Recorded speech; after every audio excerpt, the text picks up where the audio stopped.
El archivo decía 12 de octubre, pero no del año en que lo encontré, decía 2026, y yo lo había hallado dentro del servidor de un sitio web que un adolescente muerto en 2006 había construido con sus propias manos, en un directorio que, según cada registro técnico que pude consultar, no había sido modificado en 15 años.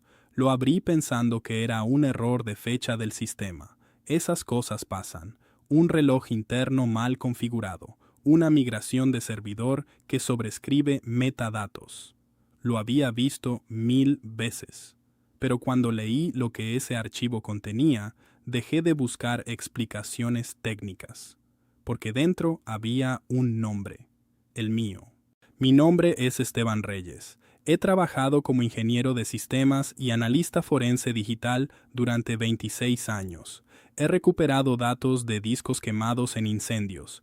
He rastreado intrusiones en servidores bancarios. He testificado como perito en juicios donde un solo registro de fecha decidía la libertad de un hombre. Sé distinguir un dato real de un artefacto. Sé cuándo una fecha miente y cuándo dice la verdad. Y por eso lo que voy a contarte me costó 3 años admitirlo. No creía en milagros, no creía en santos, ni en apariciones, ni en mensajes del más allá escondidos en líneas de código. Para mí la fe era el refugio de quienes no entendían cómo funcionaban realmente las cosas. Yo entendía cómo funcionaban las cosas. Vivía solo en un departamento de Guadalajara con 2 monitores, una cafetera que nunca apagaba y un gato que se llamaba Byte. Esa era toda mi vida, hasta que recibí el encargo de revisar la web que Carlo Acutis dejó antes de morir. Lo que encontré en ese servidor abrió 3 preguntas que tardé años en responder. La primera, ¿cómo un archivo fechado en el futuro podía existir en un sistema que llevaba 15 años sin tocarse? La segunda, ¿por qué ese archivo contenía instrucciones dirigidas a una persona que ni siquiera había nacido para la informática cuando Carlo murió? Y la tercera, la que me destrozó por dentro, ¿por qué el lugar que ese archivo describía, con calle y número, terminó siendo el sitio exacto donde yo caí de rodillas el 12 de octubre de 2026, llorando como no había llorado nunca? 26 años trabajando con máquinas. 3 años callando esto. Hoy lo cuento todo. Déjame empezar por el principio, porque si te lo cuento de golpe, no me vas a creer. Ni yo me creía. Llegué a la informática por accidente. A los 12 años desarmé el televisor de mi casa para ver cómo funcionaba, y aunque no logré volver a armarlo, descubrí que entender el interior de las cosas me daba una paz que nada más me daba. Estudié ingeniería, me especialicé en análisis forense digital, y durante 2 décadas mi trabajo fue simple: encontrar la verdad dentro de los datos. Los datos no mienten, solía decir. La gente miente. Los datos no. De la fe prefiero ser honesto. Mi madre rezaba el rosario cada noche y yo la miraba con una mezcla de cariño y lástima. Pensaba que se aferraba a cuentas de plástico porque no tenía nada más sólido a qué aferrarse. Yo tenía la lógica. Yo tenía pruebas, ella tenía esperanza, y a mí la esperanza me parecía el consuelo de los que no podían demostrar nada. Vivía rodeado de cables y discos duros, comía frente a la pantalla.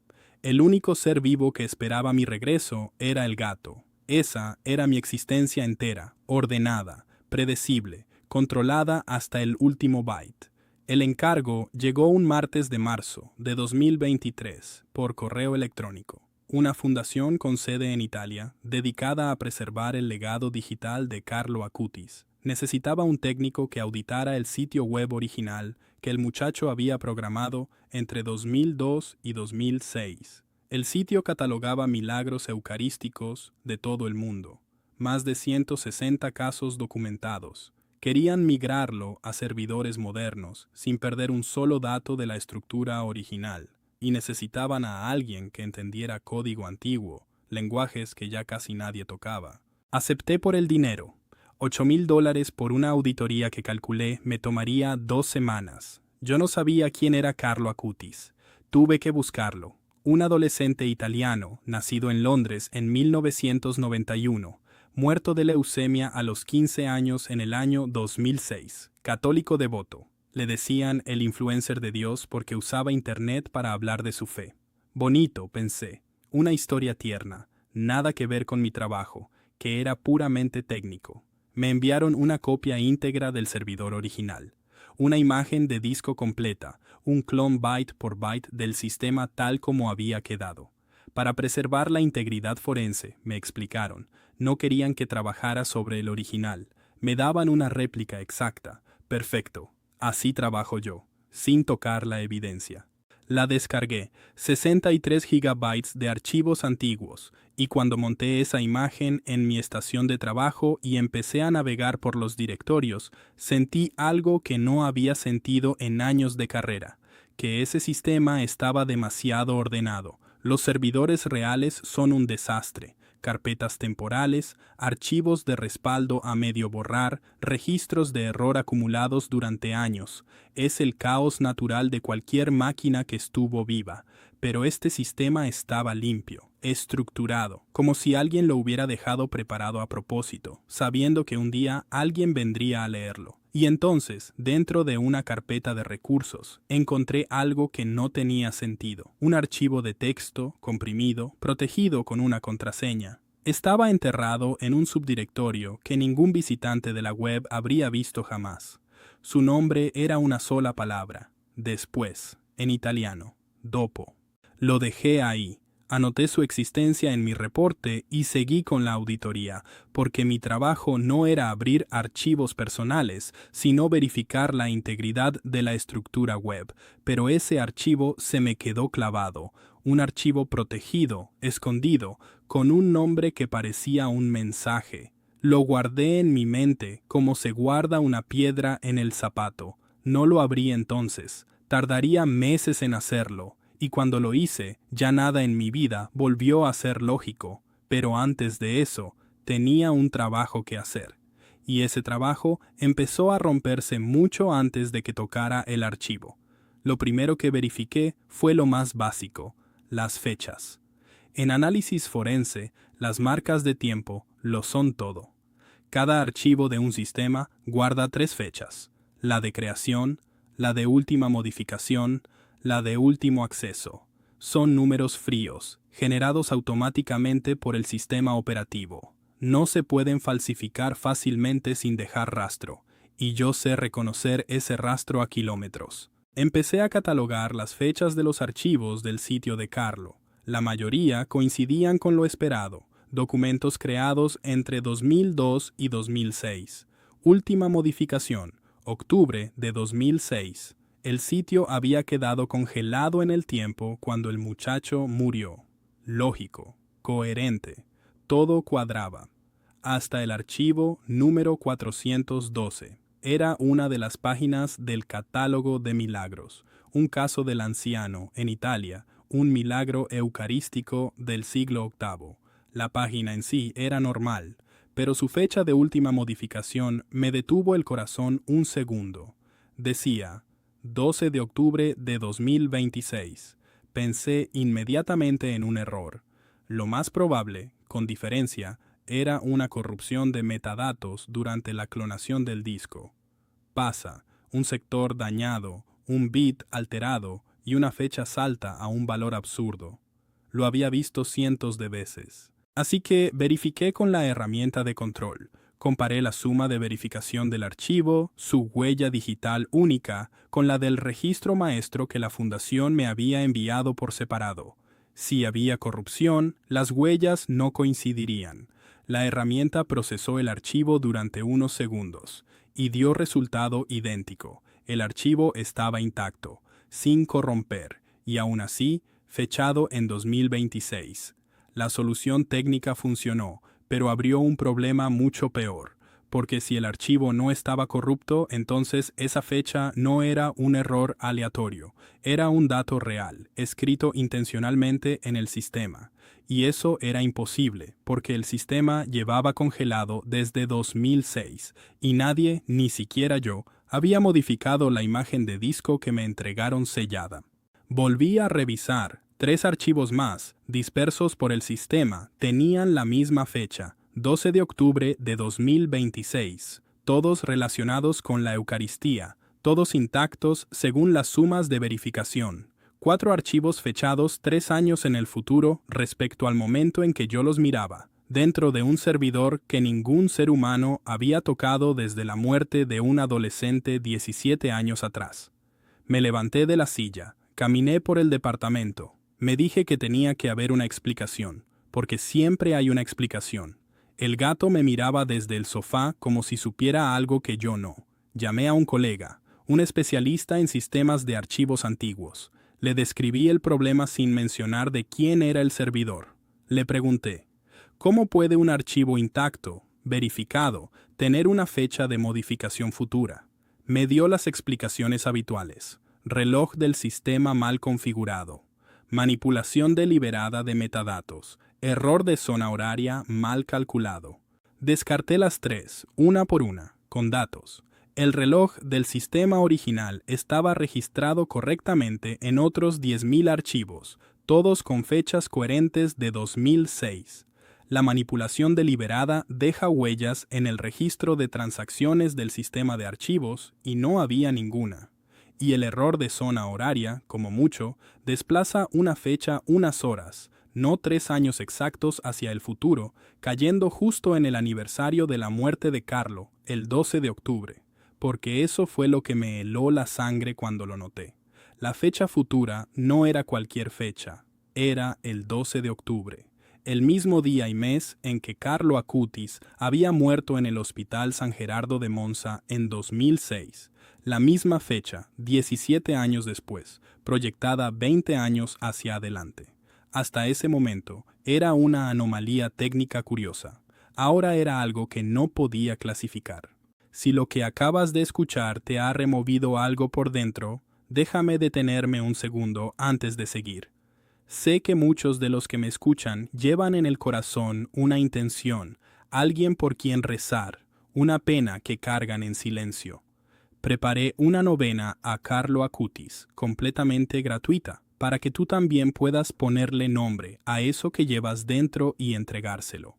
La tienes en la descripción, el primer enlace, justo debajo de este vídeo. Descárgala y rézala estos 9 días.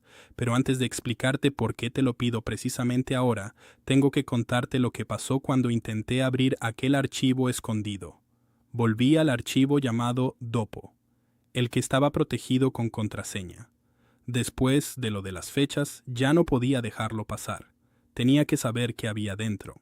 Una contraseña en un archivo comprimido no es un muro infranqueable para alguien que hace lo que yo hago. Existen métodos. El más común es el ataque de diccionario, probar millones de combinaciones de palabras hasta dar con la correcta. Configuré el programa esa misma noche. Le di una lista de varios millones de contraseñas posibles y lo dejé corriendo.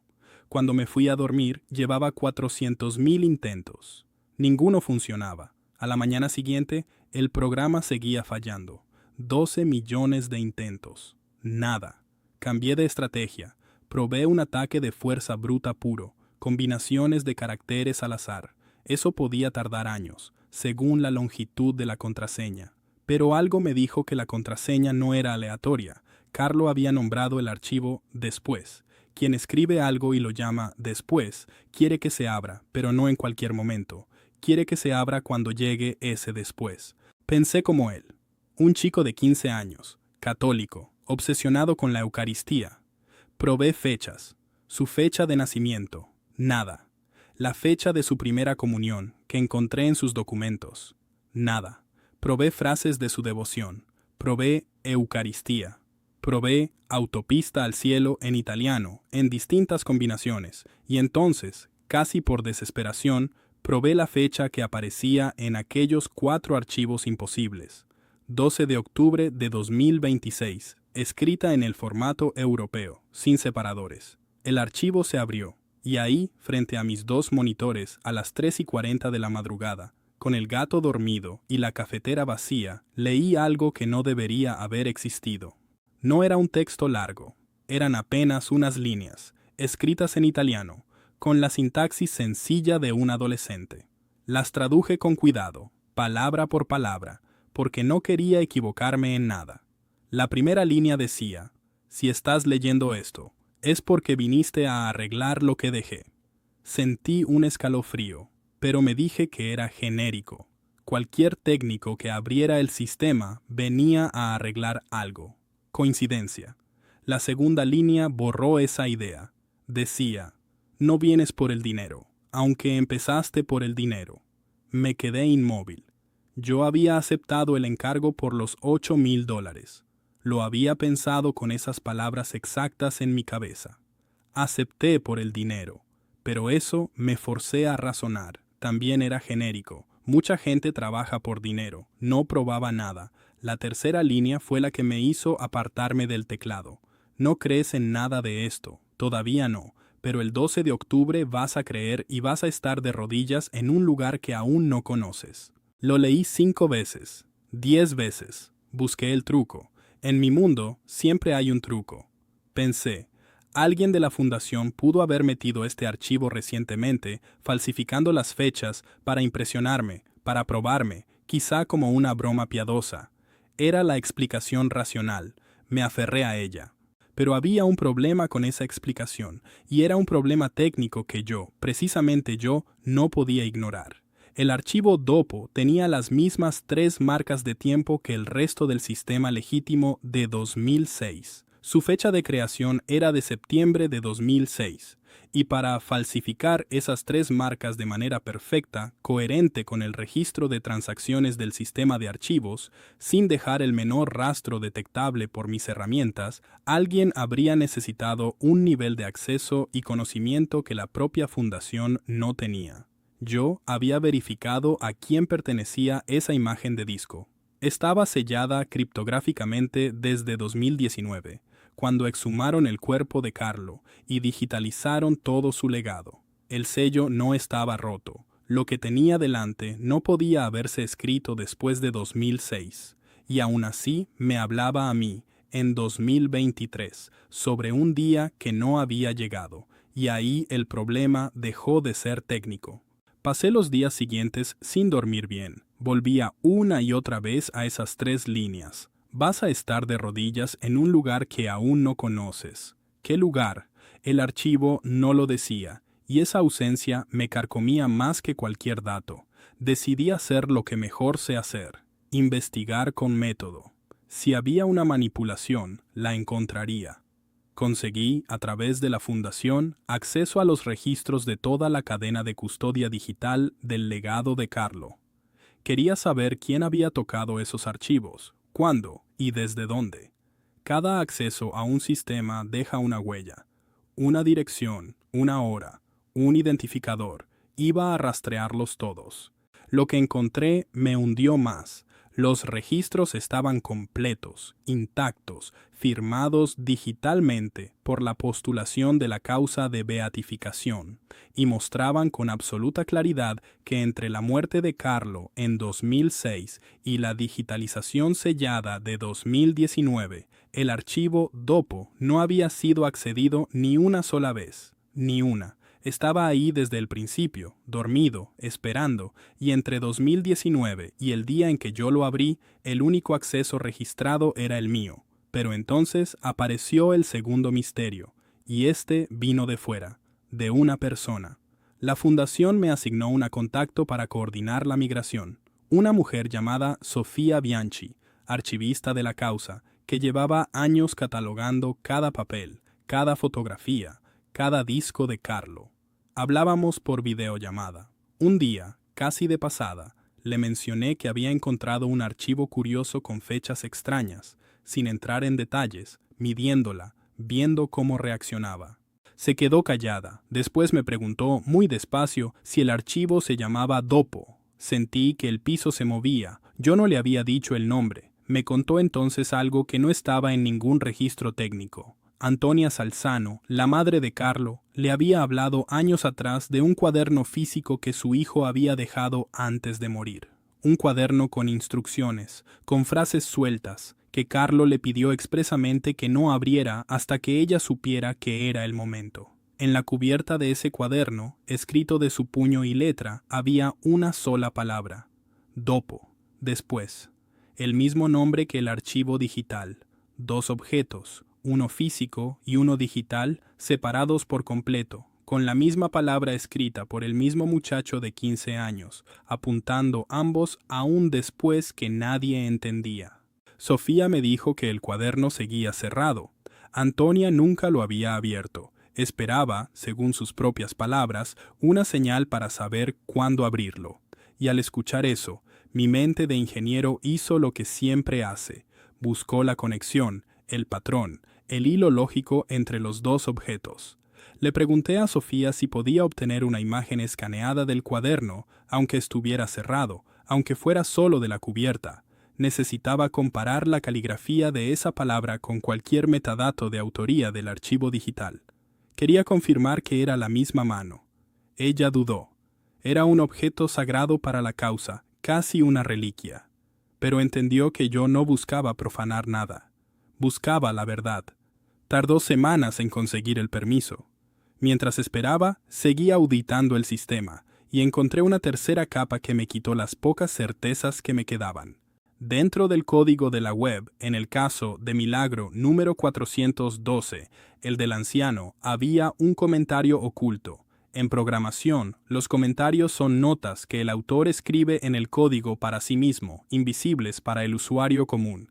Carlo había dejado muchos comentarios técnicos, pero este era distinto, no era técnico. Era una frase, y estaba en español, no en italiano, su lengua, no en inglés, su lengua de nacimiento. En español, decía, para el que venga de lejos a contar las fechas, no tengas miedo de creer. Me quedé mirando la pantalla mucho tiempo. Yo venía de lejos, de Guadalajara, de otro continente. Yo era el que contaba las fechas, literalmente, archivo por archivo, y la frase estaba en mi idioma. En el idioma de un mexicano que no había nacido aún para esa tarea cuando un chico italiano escribió esas palabras en 2004 o 2005. Verifiqué la antigüedad del comentario con cada herramienta que tenía. Estaba incrustado en el código original, comprimido junto con el resto de la página, con la misma firma temporal que el milagro del anciano. No era un añadido posterior. Llevaba ahí casi 20 años, dormido entre líneas de código que nadie había leído con atención, esperando a alguien que contara las fechas y entendiera español. Y todavía no sabía lo peor, porque el cuaderno físico, cuando por fin pude verlo, contenía algo que ningún archivo digital podía contener. Pasaron varias semanas hasta que Sofía consiguió el permiso de Antonia, y lo que llegó a mi correo no fue solo la cubierta. Antonia, después de rezar mucho según me dijo Sofía, había decidido que era el momento de abrir el cuaderno por primera vez. 17 años después de la muerte de su hijo, y quería que yo viera las páginas, porque sentía, de un modo que no podía explicar, que ese cuaderno me estaba esperando a mí. Recibí las imágenes escaneadas un jueves por la noche. Páginas de cuaderno escolar, con la letra apretada e inclinada de un adolescente. La mayoría eran oraciones, listas de milagros eucarísticos que quería catalogar, dibujos de iglesias, cosas de un chico devoto. Pero en las últimas páginas el tono cambiaba. Carlo había escrito una especie de carta, sin destinatario, o mejor dicho, con un destinatario que no nombraba, pero describía. Recuerda esto que voy a contarte, porque aquí es donde dejé de poder explicar nada. Escribió, y traduzco fielmente. Sé que voy a morir pronto. Los médicos no me lo han dicho todavía, pero yo lo sé. Tengo 15 años y no tengo miedo. Le he ofrecido mi sufrimiento por la Iglesia y por el Papa, pero hay algo que el Señor puso en mi corazón y que no entiendo del todo. Hay una persona que vendrá mucho después cuando yo ya esté en el cielo. Una persona que no cree, que trabaja con máquinas, que va a leer lo que escribí en mi computadora buscando errores, y va a encontrar la verdad sin querer. Dejé de respirar un momento. Seguí leyendo. No sé su nombre, pero sé que va a contar las fechas, y sé que el Señor lo va a llevar a estar de rodillas el día de mi muerte, 20 años después, en un lugar de dolor, igual que yo estuve en un lugar de dolor. Y ahí va a entender que la Eucaristía es de verdad la autopista al cielo, y que yo, desde aquí, recé por él antes de conocerlo. Cerré la imagen, me levanté, caminé hasta la ventana de mi departamento en Guadalajara y miré las luces de la ciudad sin verlas. Una persona que no cree, que trabaja con máquinas, que cuenta las fechas, que viene de lejos. Cada descripción encajaba conmigo como una llave en su cerradura. Y la fecha, el 12 de octubre, 20 años después de 2006, 2026. El mismo año imposible que aparecía en los 4 archivos del servidor. Pero yo seguía siendo quien era, un hombre de pruebas, y me dije que aún había una explicación, que las descripciones eran vagas, que cualquier técnico podía encajar, que mi mente buscaba patrones donde no los había, como hace la mente humana. Me aferré a esa duda con todas mis fuerzas, porque la alternativa era demasiado grande. Desde aquellos días empecé a llevar conmigo un rosario. No me preguntes por qué. Fue casi un impulso. Lo compré sin pensarlo, un rosario hecho en memoria de Carlo, con cuentas en forma de rosa, como las flores que él tanto amaba.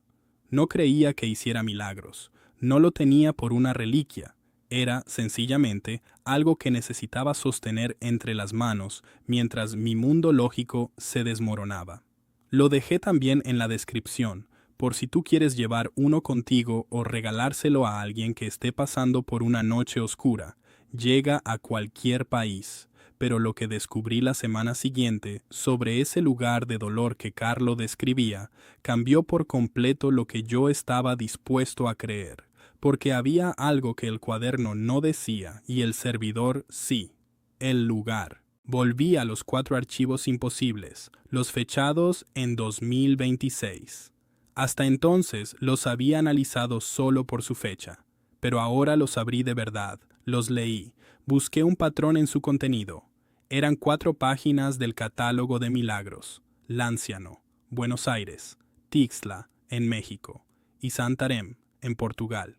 4 milagros eucarísticos, 4 lugares: Tixla, en el estado de Guerrero, México, mi país. El milagro de Tixla ocurrió en 2006, el mismo año en que Carlo murió. Una hostia que sangró durante una misa en una parroquia llamada de Santa María de la Asunción. Carlo lo había catalogado en su web, y la página de ese milagro era una de las 4 fechadas en 2026. Me dije que era una coincidencia geográfica, que México es grande, que el milagro estaba en Guerrero y yo en Jalisco, a horas de distancia, pero no podía dejar de mirar esa página. Y entonces noté algo en el código de la página de Tixla, otro comentario oculto, como el del anciano, pero este no tenía una frase espiritual, tenía datos, coordenadas y una indicación de fecha. El comentario decía, traducido del italiano: aquí, en el lugar del dolor cercano a este milagro, el 12 de octubre, no el del altar, el de los enfermos. El lugar del dolor cercano a este milagro, el de los enfermos. Empecé a investigar Tixla, su parroquia, sus alrededores, y encontré que a pocos kilómetros de aquella iglesia donde la hostia sangró en 2006, había un hospital regional.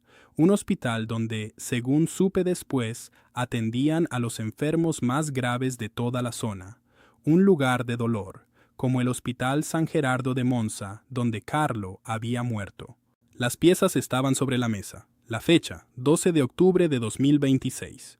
El lugar, un hospital en Tixla, Guerrero, y una persona de rodillas, que no creía, que venía de lejos, que contaba las fechas. Solo faltaba una cosa para que todo encajara. Faltaba que yo fuera a Tixla. Y yo no tenía ninguna razón para ir a Tixla, ninguna. En toda mi vida no había puesto un pie en ese pueblo. Mi trabajo terminaba en mi escritorio de Guadalajara. La predicción describía un evento que dependía de que yo me trasladara, por voluntad propia, a un hospital de un pueblo lejano, en una fecha exacta, sin que nada en mi vida me empujara hacia allí. Y durante meses no pasó nada que me empujara. La auditoría terminó. Entregué el reporte. Cobré mis $8,000. La vida siguió. Y yo empecé a pensar que toda aquella historia, por más inquietante que fuera, no se cumpliría jamás, porque dependía de una casualidad demasiado grande. Me casi sentí aliviado. La lógica volvía a ganar. Hasta que en septiembre de 2026 recibí una llamada que lo cambió todo. Quiero detenerme aquí un momento, porque sé lo que estás sintiendo. Lo sentí yo. Esa mezcla de no querer creer y no poder dejar de mirar. Si en algún punto de esta historia has pensado en alguien a quien quieres, alguien que está enfermo, alguien que se fue, ese rosario del que te hablé está en la descripción, el primer enlace, debajo del vídeo. Cuentas en forma de rosa, hecho para rezar con calma, para una madre, para una hija o para ti. Es una edición limitada y llega a todo el mundo. No por comprarlo pasa nada extraordinario. Pasa lo que pasa siempre que uno reza con el corazón. Y ahora, déjame contarte esa llamada de septiembre, porque a partir de ahí ya no controlé nada. Era mi madre, la mujer que rezaba el rosario cada noche y a la que yo miraba con lástima. Me llamó llorando. Mi tía Remedios, su hermana menor, la que vivía en Chilpancingo, había sufrido un derrame cerebral grave. La habían trasladado de urgencia al hospital regional, mejor equipado de la zona para ese tipo de casos. Estaba muy delicada. Podía morir en cualquier momento. Mi madre, que ya no podía viajar por su edad, me suplicó que fuera yo en su nombre, que estuviera junto a mi tía, que no la dejara sola. El hospital al que habían trasladado a mi tía Remedios estaba en Tixtla, Guerrero. El mismo hospital, el lugar de los enfermos cercano al Milagro, el lugar que un chico italiano había escrito en un comentario oculto de su código 22 años antes. No te puedo describir lo que sentí cuando colgué el teléfono y caí en la cuenta.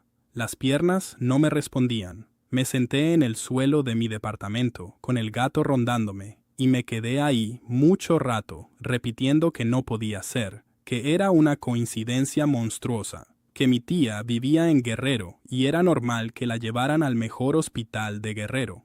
Razonable, explicable, todo tenía explicación, salvo la fecha. Reservé un vuelo y llegué a Tixtla un 9 de octubre. Mi tía estaba en cuidados intensivos, inconsciente, conectada a máquinas que yo entendía mejor que los médicos, porque toda mi vida había trabajado con sistemas, con monitores, con datos. Me senté junto a su cama y, sin pensarlo, saqué del bolsillo el rosario de cuentas de rosa. No sabía rezar. Hacía décadas que no lo hacía, pero empecé, torpemente, recordando las palabras que mi madre repetía cada noche de mi infancia. Pasaron los días, el 10, el 11. Mi tía no mejoraba ni empeoraba, y yo no podía dejar de mirar el calendario del teléfono. El 12 de octubre se acercaba como una marea que yo no podía detener. Le dije a la lógica una última vez que nada tenía por qué ocurrir, que las predicciones no se cumplen, que los datos no mienten, pero tampoco profetizan.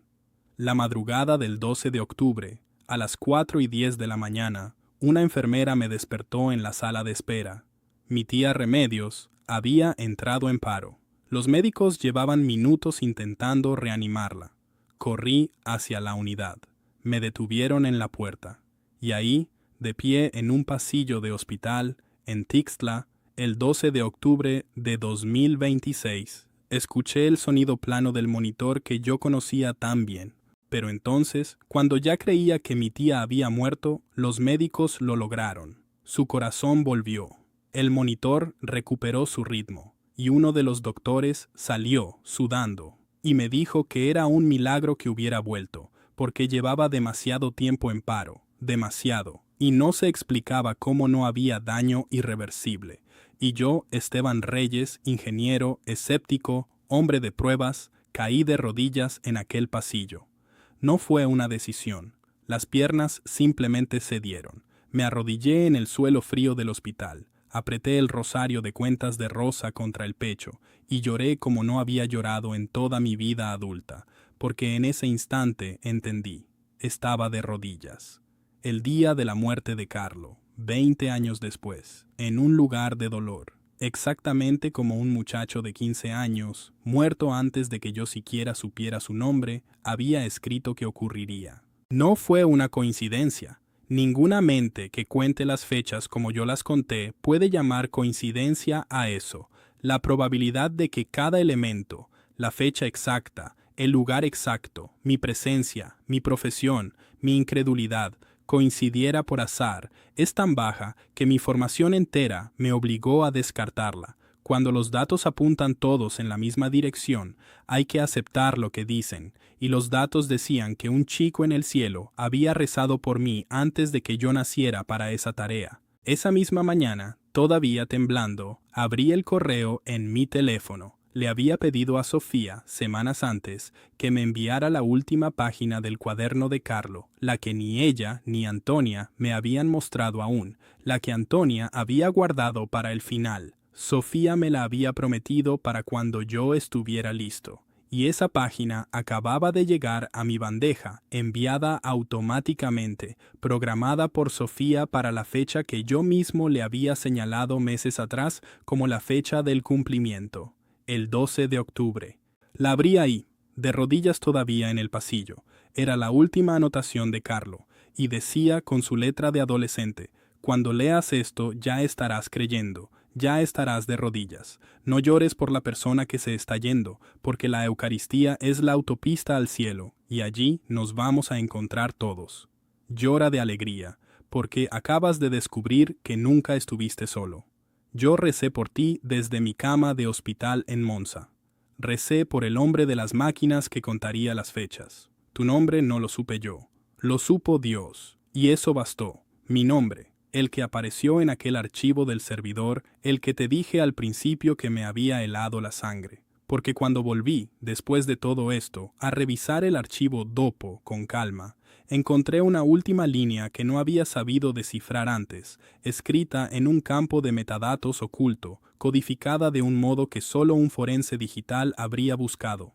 Decía simplemente en español: gracias, Esteban. No había manera de que ese nombre estuviera ahí. Lo verifiqué hasta el agotamiento. La firma temporal era de 2006. Yo nunca había escrito mi nombre en ese sistema. Y aún así, ahí estaba.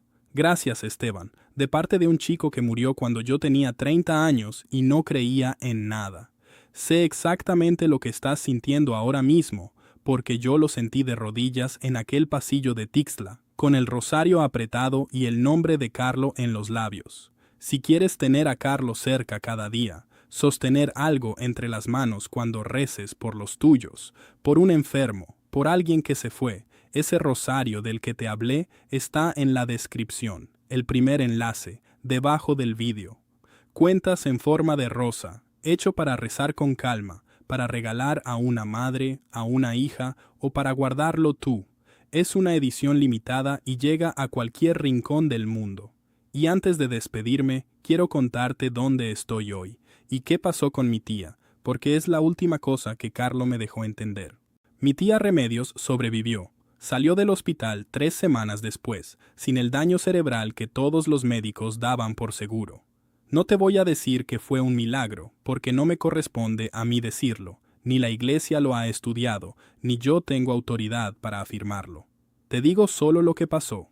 Volvió a vivir, cuando los datos decían que no debía. Y yo, que toda mi vida confié en los datos, aprendí ese día que hay una verdad que los datos rodean, pero no alcanzan a contener. Hoy, casi un año después, mi vida es otra. Sigo siendo ingeniero, sigo trabajando con máquinas, con servidores, con líneas de código, pero cada mañana, antes de encender los monitores, rezo el rosario de cuentas de Rosa. Mi madre lloró de alegría cuando se lo conté. Dijo que ella había rezado por mí toda su vida, igual que Carlo, y que ahora éramos dos los que habíamos pedido por mi alma sin que yo lo supiera. Viajé a Asís, fui a la Basílica de Santa María de los Ángeles, donde reposa el cuerpo de Carlo, exhumado en 2019 y encontrado íntegro. Me arrodillé frente a su tumba, yo, el escéptico, el hombre de pruebas, y le di las gracias en voz baja por haber rezado por mí desde una cama de hospital en 2006. Beatificado en 2020. Canonizado en septiembre de 2025, San Carlo Acutis. El primer santo de su generación, el chico que entendió que Internet podía ser un camino hacia Dios y que dejó en el código de una web vieja un mensaje para un hombre que aún no creía. Entregué toda la documentación técnica a la fundación, los archivos imposibles, los comentarios ocultos, las marcas de tiempo, no para demostrar un milagro, porque eso no es mi trabajo, sino para que quede el registro de lo que un forense digital, entrenado para dudar de todo, no pudo explicar con ninguna herramienta de su oficio. Lo cuento en conferencias ahora. Voy a universidades, a parroquias, a donde me llamen, y muestro las marcas de tiempo en la pantalla, y digo, estos son los datos. Yo no puedo explicarlos, y dejo que cada quien decida. Si este testimonio te ha marcado tanto como marcó mi vida, te pido una sola cosa. Suscríbete a este canal y comparte este video con alguien que necesite escucharlo, alguien que esté pasando por su propia noche de hospital, su propia duda, su propio pasillo frío. En este canal seguimos recogiendo las huellas que Carlo dejó por todo el mundo. Y si quieres llevarte algo de esta historia, en la descripción tienes la novena gratuita para rezarle estos 9 días y el rosario de cuentas de rosa del que te hablé. Reza, comparte y mantén viva su memoria. Carlo decía que la Eucaristía era su autopista al cielo. Yo pasé 26 años creyendo que la verdad solo vivía en los datos. Hoy sé que la verdad más grande no estaba en las marcas de tiempo, sino en un chico de 15 años que, muriendo, encontró tiempo para rezar por un desconocido que contaría las fechas 20 años después. Las huellas del cielo están en todas partes, solo hay que saber mirar.